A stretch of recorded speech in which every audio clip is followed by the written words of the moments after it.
ತಗೋಬೇಕು, ಕೊಡ್ಬೇಕಾದ್ರೆ ವೇಟ್ ಮಾಡಿ ರಿಟರ್ನ್ ಕೊಡಬೇಕು. ಇದ್ರ ಬಗ್ಗೆ ನಾವು ಆಲ್ರೆಡಿ DC ಅವ್ರಿಗೂ ಒಂದು ರಿಕ್ವೆಸ್ಟ್ ಲೆಟರ್ ಕೊಟ್ಟಿದ್ದೀವಿ, ಫುಡ್ ಅಂಡ್ ಸಿವಿಲ್ ಸಪ್ಲೈ ಅವ್ರಿಗೂ ಒಂದು ರಿಕ್ವೆಸ್ಟ್ ಲೆಟರ್ ಕೊಟ್ಟಿದ್ದೀವಿ, ಪೊಲೀಸ್ ಅವ್ರಿಗೂ ಒಂದು ರಿಕ್ವೆಸ್ಟ್ ಲೆಟರ್ ಕೊಟ್ಟಿದ್ದೀವಿ. ಇದ್ರ ಮೇಲೆ ಯಾವ್ದನ್ನ ರೈಡ್ ಆಯ್ತು ಅಂತಂದ್ರೆ ನಾವು ನಿಮ್ಮನ್ನ ಮತ್ತೆ ಕನ್ಸಲ್ಟ್ ಮಾಡ್ತೀವಿ. ರೇಷನ್ ಕಾರ್ಡ್ ತಗೋಬೇಕು ಅಂದ್ರೆ ಕಂಪ್ಲೀಟ್ ಕೊಡಬೇಕು. ಅದು ಬಹಳ ಜನಕ್ಕೆ ಬರ್ತಾ ಇಲ್ಲ, ಎಷ್ಟೋ ಜನ ರೇಷನ್ ಕಾರ್ಡ್ಗೆ ಹೋಗ್ತಾ ಇಲ್ಲ.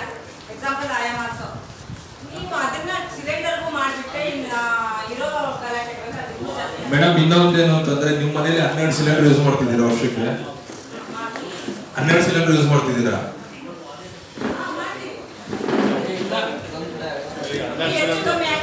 ಮೇಡಮ್ ನಾನು ಹೇಳ್ತೀನಿ ಕೇಳಿ, ಒಂದು ಮನೆಯಲ್ಲಿ ನೀವು ಮ್ಯಾಕ್ಸ್ ಟು ಮ್ಯಾಕ್ಸ್ 4-6 ಜನ ಇದ್ರು 7ರಿಂದ 8 ಸಿಲಿಂಡರ್ ಅಷ್ಟೇ ಯೂಸ್ ಆಗೋದು. ಓಕೆನಾ? ಮಿಕ್ಕಿದ 4 ಸಿಲಿಂಡರ್ ಏನಕ್ಕೆ ಕೇಳ್ತಾ ಇಲ್ಲ ನೀವು? ಅದನ್ನ ನೀವು ಕೇಳಿ ಪಡ್ಕೊಂಡ್ಬಿಡ್ತಾನೆ.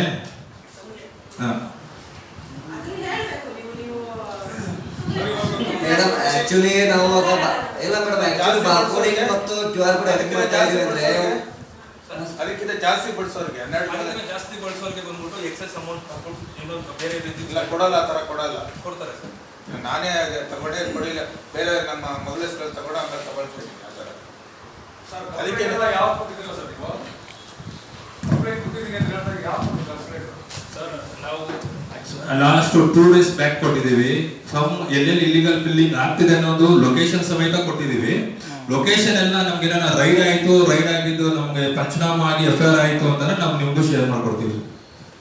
ಯಾರು ನೀವು ಬೇರೆ ಉಪಾಯ ಹಾಕ್ತೀರಿ, ನೀವು ಹೇಳ್ತಾ ಇರೋದು ಬಹಳ ಚೆನ್ನಾಗಿದೆ, ನೀವು ತಂದಿರೋ ಪ್ರಾಬ್ಲಮ್ ಅದೆಲ್ಲ.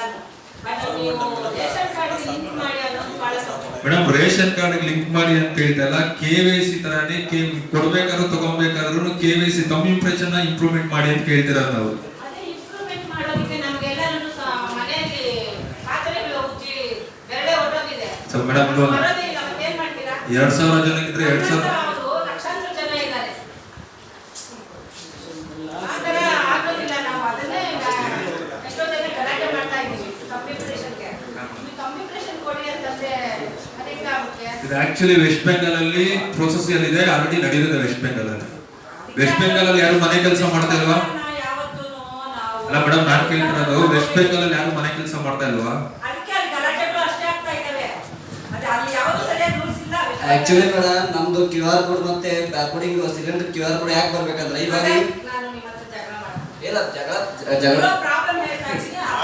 ಸರ್, ನಾವು ನಮ್ಮ ಉದ್ದೇಶ ಏನಂದ್ರೆ ಇವಾಗ ಅದು ಸಿಲಿಂಡರ್ ಬಾರ್ಕೋಡಿಂಗ್ ಯಾಕೆ ಮಾಡ್ಬೇಕಂದ್ರೆ ಇಲ್ಲಿಗಲ್ ಬಿಲ್ಲಿಂಗ್ ಯೂಸ್ ಆಗತ್ತಲ್ಲ, ಅದನ್ನ ಟ್ರ್ಯಾಕಿಂಗ್ ಸಿಗ್ಬೇಕಂತ ಮಾಡ್ಬೇಕಂತ ನಮ್ಮ ಉದ್ದೇಶ.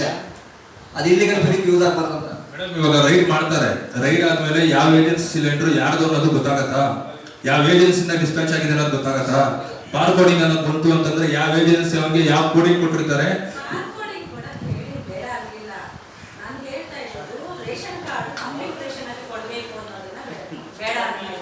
ಸರಿ ಮೇಡಮ್, ಆಯ್ತು. ಬೇಗ ಮಾಡಿ ಕೊಡ್ಬೇಕಂತೀರಲ್ಲ, ಅದು ಯಾರು ಮಾಡೋದಿಲ್ಲಲ್ಲ ಕಡಿಮೆ. ಸರ್ ಆಲ್ಮೋಸ್ಟ್ ಅದು ನಮ್ಗೆ ಸಿಟಿಲಿ ಗೊತ್ತಾಗ್ತಿಲ್ಲ. ಹಳ್ಳಿ ಕಡೆ ಏನ್ ಮಾಡ್ತಾರೆ ಅಂತಂದ್ರೆ ಸಿಲಿಂಡರ್ನ ತಗೊಂಡು ರೋಡಲ್ಲಿ ಇಟ್ಬಿಟ್ಟು ಹೋಗ್ಬಿಡ್ತಾರೆ. ಅವ್ರ ಬೀದಿ ಕಾರ್ನರಲ್ಲೋ ಇಲ್ಲ ಅವ್ರು ಗೊತ್ತಿರೋ ಅಂಗಡಿ ಹತ್ರನೇ ಇಟ್ಬಿಟ್ಟು ಹೋಗ್ಬಿಡ್ತಾರೆ. ಅವ್ನು ಯಾವಾಗ ಬಂದು ಎತ್ಕೊಂಡು ಹೋಗ್ತಾನೋ, ಯಾವಾಗ ಡೆಲಿವರಿ ಮಾಡಿರ್ತಾನೋ, ಆ ಸ್ಲಿಪ್ ಕೂಡ ಎಷ್ಟು ಅಮೌಂಟ್ ಕಟ್ತಾ ಇದೀನಿ ಅನ್ನೋದು ಕೂಡ ಅವ್ರಿಗೆ ಐಡಿಯಾ ಇರಲ್ಲ. ಓಕೆನಾ? ಇವಾಗ ಪ್ಲಸ್ ವೇಯಿಂಗ್ ಅಂತಂದ್ರೆ ಆಸ್ ಪರ್ ನಮ್ಮ ಗೈಡ್ಲೈನ್ಸ್ ಪ್ರಕಾರನೇ ಏಜೆನ್ಸಿ ಅವರನ್ನೇ ಸ್ಕೇಲ್ ಎತ್ಕೊಂಡ್ಬಂದು ವೆಯ್ಟ್ ಮಾಡಿ ಕೊಟ್ಟು ಹೋಗ್ಬೇಕು ನಿಮ್ಗೆ. ಪ್ಲಸ್ ಅದರಲ್ಲಿ ಇವಾಗ 20 ರೂಪಾಯಿ 30 ರೂಪಾಯಿ ಎಕ್ಸ್ಟ್ರಾ ಚಾರ್ಜ್ ಮಾಡ್ತಿದ್ದಾರೆ.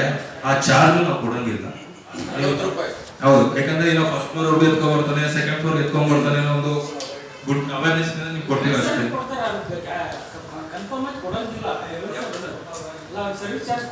ಇಲ್ಲ ಹೌದಿಲ್ಲ.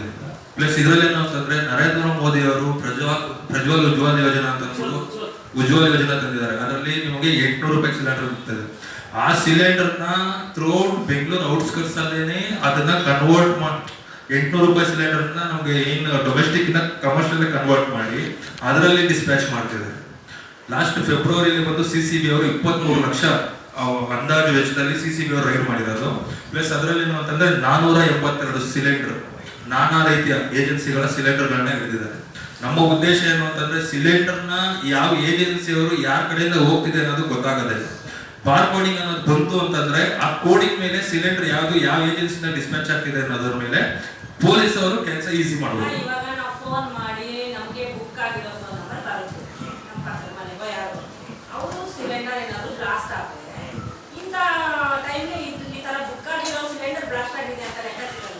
ಮೇಡಮ್ ಅದಕ್ಕೆ ಅಂತಾನೆ 3 days ಬಗ್ಗೆ ಬ್ಲಾಸ್ಟ್ ಆಗುತ್ತೆ. ಬ್ಲಾಸ್ಟ್ ಆಗಿದ್ದು 3 ದಿನದೊಳಗಡೆ ಬಂದ್ಬಿಟ್ಟು ಅಲ್ಲಿರೋ ಏಜೆನ್ಸಿ ಅವರು ಯಾರ ಗ್ರಾಹಕರು ಡಿಸ್ಪ್ಯಾಚ್ ಮಾಡಿರ್ತಾರೆ ಅವ್ರನ್ನ ಕರ್ಕೊಂಡೋಗಿ DC ಆಫೀಸಲ್ಲಿ ಕಂಪ್ಲೇಂಟ್ ರೈಸ್ ಮಾಡಿ ಆ ಏರಿಯಾ ಮ್ಯಾನೇಜರ್ ಬಂದು ಇದೆಲ್ಲಾನು ಚೆಕ್ ಮಾಡಿ ಇನ್ಸೂರೆನ್ಸ್ ಮ್ಯಾಕ್ಸ್ ಟು ಮ್ಯಾಕ್ಸ್ 5 ಲಕ್ಷದಿಂದ 8 ಲಕ್ಷದವರೆಗೂ ಸಾವು ಗಿವು ಆದ್ರೆ ತೊಂದರೆ ಸಣ್ಣ ಪುಟ್ಟ ಮೇಜರ್ ಚಿಕ್ಕ ಇಶ್ಯೂ ಆದ್ರೆ ಅದ್ರ ಇನ್ಸೂರೆನ್ಸ್ ಅವ್ರ ಇದ್ರ ಮೇಲೆ ಏನ್ ಬರುತ್ತೆ ಅನ್ನೋದನ್ನ ಎಲಿಜಿಬಿಲಿಟಿ ನೋಡಿ ಆ ಏರಿಯಾ ಮ್ಯಾನೇಜರ್ ಮಾಡ್ಕೊಡ್ತಾರೆ ಮೇಡಮ್. ಅದನ್ನೇ ಹೇಳ್ತಾ ಇದ್ದೀನಿ, ನೀವು ಫ್ರೆಶರ್ ಸಿಗಲ್ಲ ಅಂದ್ರಲ್ಲ, ಅದಕ್ಕೆ ನಾನು ನೀವು ಮಾತಾಡ್ತಿರೋದು ಇನ್ಸೂರೆನ್ಸ್ ಬಗ್ಗೆ ಮೇಡಮ್, ನಾನ್ ಮಾತಾಡ್ತಿರೋದು ಸಿಲಿಂಡರ್ ಬಗ್ಗೆ. ಬಗ್ಗೆ ಮಾತಾಡಿಲ್ಲ. ನೀವು ಬಹಳ ಆವೇಶದಿಂದ ಇಲ್ಲ, ಅವಾಗಿಂದ ಹಂಗೆ ಆಗ್ತಾ ಇದೆ. ನೀವು ಎಲ್ಲಾದ್ರೂ ಬ್ಲಾಸ್ಟ್ ಆದ್ರೆ ಗೊತ್ತಾಗಲ್ಲ ಅಂತ ಅಂದಿರೋದಕ್ಕೆ ನಾನು ಕ್ಲಾರಿಟಿ ತಗೋತಾ ಇದ್ದೀನಿ. ಮತ್ತೆ ಆ ತರ ಬಂದ್ಮೇಲೆ ಇಂಥದ್ದು ಈ ತರ ಆಗುತ್ತೆ ಅನ್ನೋದು ಸಿಗುತ್ತಲ್ಲ ಲೆಕ್ಕ ಅಂತ.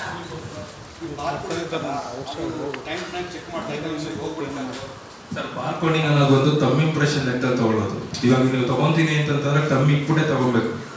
ಓಕೆನಾ? ಅವ್ನು ನಿಮ್ಗೆ ಎವ್ರಿ ಮಂತ್ ಮನೇಲಿ 5 ಜನ ಇರ್ತೀರ ಅಂದ್ರೆ 5 ಜನದ್ದು KYC ಆಗಿರುತ್ತೆ. 5 ಜನ